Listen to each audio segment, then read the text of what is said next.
గెలిచిన పార్టీలనైనా ఓడిన పార్టీలనైనా లీడర్ల నడుమ 4.5 ఎసొంటి లొల్లులు ఉండవు. ఒకవేళ చిన్న చిన్న పంచాయతీలైనా కూర్చొని మాట్లాడుకుంటే సమరస్యం అవుతుంటది. కానీ ఎలక్షన్ల ముంగట మాత్రం అట్లా కాదు. దోస్తుల తీరుగా ఉన్న లీడర్లు దుష్మన్లు అవుతుంటారు. జిందాబాద్లు కొట్టిన నోటుతోనే దుబ్బెత్తిపోస్తుంటారు. సీటు నాదంటే నాదని కొట్టుకున్నట్టు చేస్తుంటారు. ఇప్పుడు సైకిల్ పార్టీలో ఇట్లనే అవుతున్నది. పాతోళ్ళను కాదని కొత్తోళ్ళను లైన్లో పెడుతుండేటాళ్లకు సీనియర్లు ఆగమవుతుర్రట. కాకులల్లా కానోళ్లకు కంచాలల్లా పెడుతున్నారు అన్నట్టు బాగా చెప్తా తిట్టిపోస్తున్నారు మాజీ మంత్రి అభిమానులు.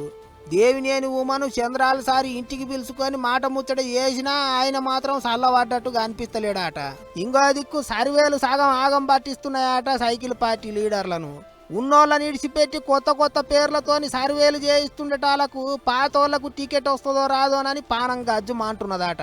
సర్వేపల్లి టికెట్ వస్తుందేమోనని ఆశ పెట్టుకున్నాడు సోమిరెడ్డి గాని గా జాగల ఇంకో 2-3 పేర్లతో సర్వే చేయిస్తున్నాడట చంద్రాల సారు. అటు చంద్రాల సార్ ఇంటికాడ పెద్ద జాతరనే అవుతున్నది. సీటు వచ్చిన వాళ్ళు సంబురంగా పోతుంటే సీటు రానోళ్ళు కొట్లాటకు పోతున్నారు. ఇద్దరు ఒకటేసారి పోయేటాలకు పోలీసు వాళ్ళకు ఆగబట్టుడు వశమైతలేదు. ఏమైతే గాని సైకిల్ పార్టీల టికెట్ల కిరికిరి అయితే గట్టిగానే అవుతున్నది. మరిగా అలిగిన లీడర్లను ఏమని మంతరిస్తారో ఎట్లా సలహా చేస్తారో చూడాలి.